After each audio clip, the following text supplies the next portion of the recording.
Hi everybody, this is Scott Sharp with Fretboard Toolbox, and this week I had a customer ask what scales should we know, and is there a certain order that they should be learned?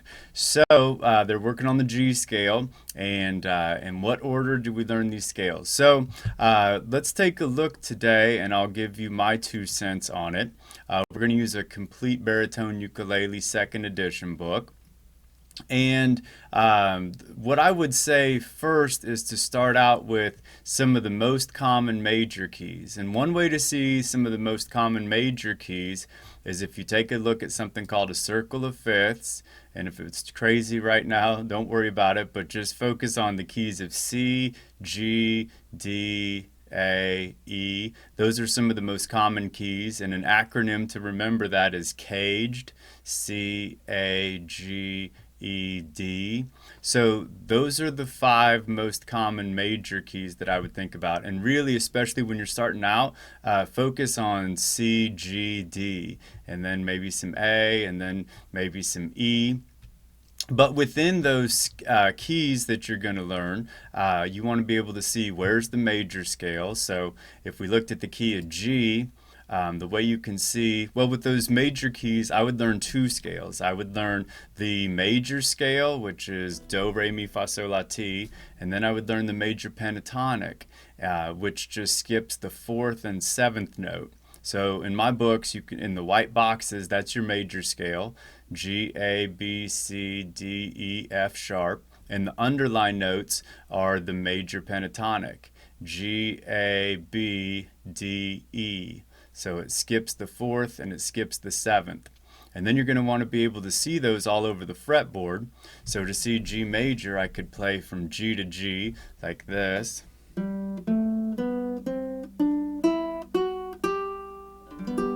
And that was G, A, B, C, D, E, F sharp, G. And then when you can see the notes up the fretboard, then you can play along. So that was G, A slide to B, A, G, G, E, D, E, G. And that was just walking down like this. So being able to see the major scale, being able to see the major pentatonic, the underlined notes.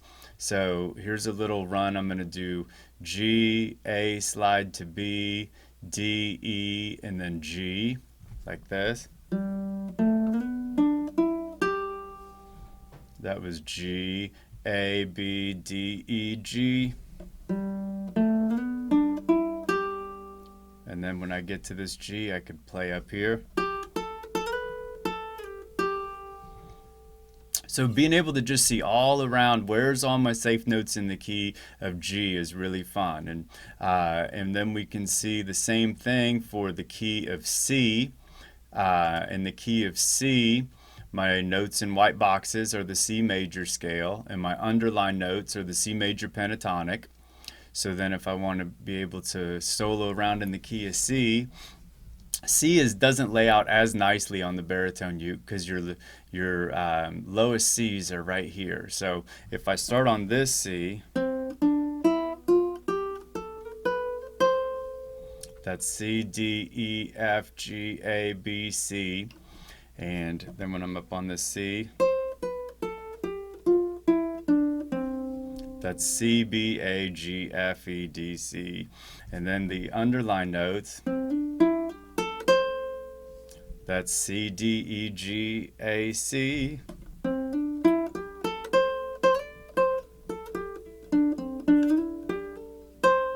So that was all underlined notes right there, just playing around with the C major pentatonic. So playing those major scales like the G, C, D, A, and E are really, really important. And then I think it's really important to learn each major scale has a relative minor. And so that same page that has the G major stuff has the relative minor, which is E minor. So the cool thing about that is it uses the same notes in white boxes, it just starts on a different note. So the relative minor of G major is E minor, And then learning what's called a natural minor scale is these notes in white boxes. And then the minor pentatonic is the underlined notes. And if you just stop for a minute and pause, you'll see that the white boxes down here are the exact same white boxes as here, and the underlined notes here are the exact same underlined notes here. And so you kind of get a 2-for-1 when you learn them together.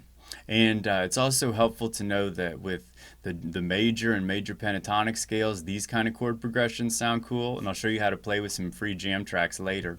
And same thing with the E minor scale, and E minor pentatonic sounds really good with these chord progressions. So to see the E minor, like if I play E to E, I could play like this.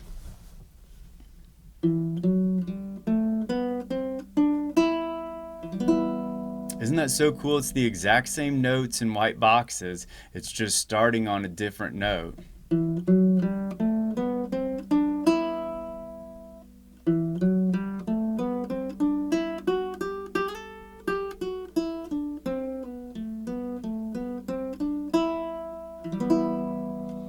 Exact same notes. So that's the major, or I'm sorry, the natural minor scale, and then the minor pentatonic is just the notes that are underlined here. So I could play E, G, A, B, D, E, like this. Oops, not like that.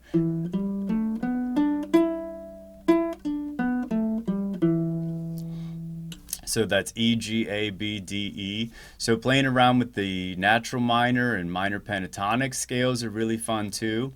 And the exact same major keys like C, A, G, D, E, D, learning the natural minors for those is really cool too. With C being A minor and D major being B minor. So that's really helpful. And then it's also helpful to learn some blues scales. And so you can see those by clicking the blues pages. And the thing about blues scales that's really cool is that with major key chord progressions, and everything in italics in my books breaks the rules. With major key chord progressions, you can play the minor pentatonic scale. So that's the notes in white boxes. And so it gets a really cool sound right off the bat when you play the white boxes here. This is the G minor pentatonic in white boxes. Some people call it the G blues, but we can show you a blues note to add here in a sec. But here's the playing G to G. And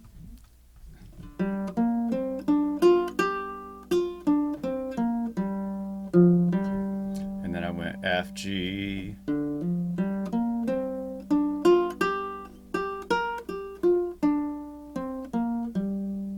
And then you'll see an asterisk here, and the asterisk is called a flat 5 note or a blues note sometimes. So you can play this exact same, all the white boxes plus the asterisk to get an extra cool note. Like in the key of G, the 5 note is a D, so flat 5 is right here with the asterisk, a B flat. So if I play G to G and add the asterisk, it could sound like this. Nope, I missed it. Let's try again.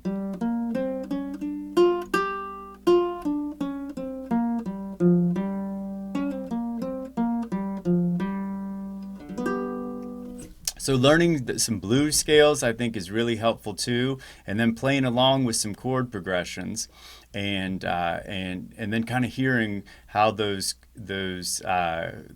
scales that sound cool fit with the chord progressions. And with practice, I guarantee, because it was the same way for me, with practice, the more you start playing the scales, like you listen to a song and you try to find the key, like if the song's like,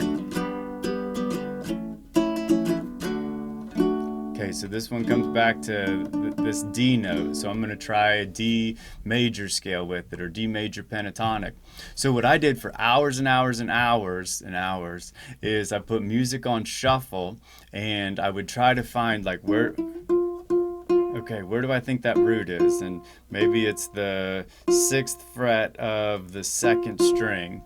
So I could figure out what's on the 6th fret of the 2nd string. Okay, that's a F.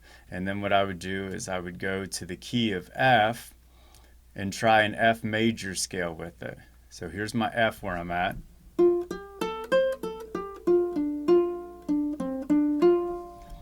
Okay, and if that sounds good, then I'm probably in the key of F major.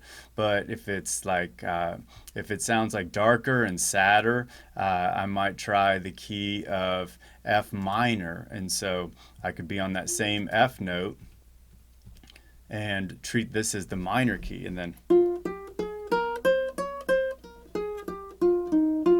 And if that sounds cool with it, then I know, okay, maybe this is in the key of F minor. So I know that that's really a lot. Like there's no simple answer to what keys should I learn. I guess you could give someone a simple answer, but for me, like eventually I want to be able to know all of these. And the neat thing is the longer you mess with it, the more connections you see between the major and the relative minor, or the different locations of all of these, and all the overlapping shapes which are everywhere. Same thing with the blues scales. And the more that you see, the more of those connections that you find, the easier it all becomes. And but nothing has done more for my ear than the hours and hours on Spotify or whatever, or Pandora on shuffle, and just like really hitting lots of wrong notes until I could start finding the key. And then I got lots and lots faster. And because my whole goal has always been to be able to figure out songs on figure out songs on the fly, and this has gotten me real close. And so I've still got a long ways to go, but I think once I stop having a long ways to go, I won't be around anymore. So this is a lifetime adventure for me. So, and hopefully it will be for you too. So if you want to learn more about fretboard toolboxes or download free pages, you can go to the Fretboard Toolbox website, and I've got books set up just like for all these different instruments. You go to pick your instrument, and all these different instruments have the exact same setup. So we were looking at Baritone Ukulele today. I do have essential and complete books, and you definitely want to know the difference between those. It's my #1 question I get asked, so be sure to click this here with the red asterisk, and you can see all my Baritone Ukulele videos here. And if you click look inside on any of these editions, complete or essential, you can download all the instructions for free and the key of G major pages. And one last thing, tracks and tabs. If you go to the tracks and tab link, then you can click on 200 free jam tracks, and then you can get all the chord progressions in the major, minor, and blues scales for the keys of G, A, C, D, E, and even F, and all of the relative minors and the corresponding blues keys. So those are all played at 4 different speeds each, and spending a lot of time in there is worth a lot also, because you can loop the tracks, and it'll tell you what scales to try with it, and it'll tell you what notes make up the chords, and then you'll start finding all sorts of connections. So anyways, I hope you learned something cool today, and I'll be back on more Fretboard Fridays with more videos on more of my favorite instruments. Thanks for taking a look.